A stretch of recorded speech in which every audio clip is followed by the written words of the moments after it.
guys, and welcome back to Do It on a Dime with Kathryn. If you've followed me for any length of time, you know how much I love organizing and how much I love helping other people get organized. So it may come as a surprise to you that I've got a dirty little secret. It's very dirty, and it's not so little. Charlie, what do you think of our garage? It's a mess. If you're saying that, it's pretty bad. But I tell you what, it's real life. Kids' toys are huge. Stuff really can get out of control fast if you have a lot of activities and things that you love doing, especially in a garage space. And I knew I wanted to tackle that space once and for all and give you guys the motivation to do the same. We need to get rid of this stuff! And I knew this was gonna be a huge task. It always gets worse before it gets better. In little stages, I would go through taking things out of the garage and donating them. We are so blessed with so much stuff. We don't need all these things, do we? Yeah. So we carved out about a week, working a little bit each day to slowly donate, just one step at a time. As soon as I see it, the risk of being seen is We are getting rid of all of this stuff. It feels so good.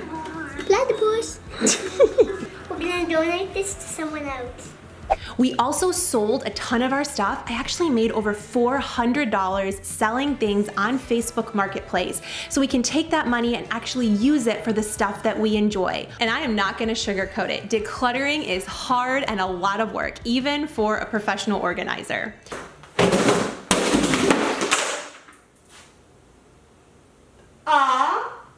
Okay, so I guess these things don't come without issues.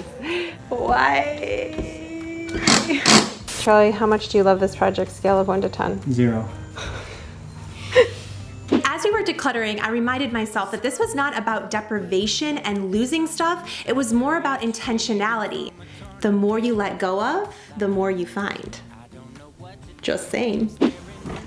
This has got to be the last load. We are almost done.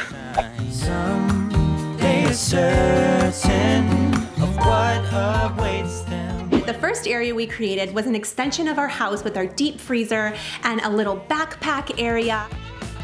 I also added a new rug that I got on clearance. Create zones to serve your family with a specialized purpose. I have all of our organizing totes on the back wall with all of our Christmas decorations and holiday decorations. They're really easy to find. For sanity, I limit myself to 2 holiday bins per season. And we love bike riding and staying active, so I got this really cool bike rack on Amazon. It was so inexpensive and it stores the bikes on the wall so we can gain floor space.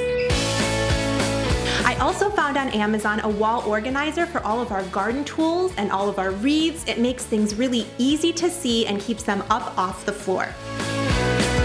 One of my favorite things to do was declutter all of our shelves. Those are also very inexpensive from Amazon. A couple of them we actually got from garage sales, but now I can get to all of my DIY projects and I can see everything. I'm at Target right now and oh my goodness, these storage bins are just $4.99. That's a great price. We also have a shelf for our emergency preparedness items and they're all in one section of the garage. This was 100% worth it. Why don't you come along? I know that we can make it. But I got things that This did not have to look perfect. Forget Pinterest. What is going to serve you best? are back where we belong. When you let go of your stuff, you can start to pick up your life.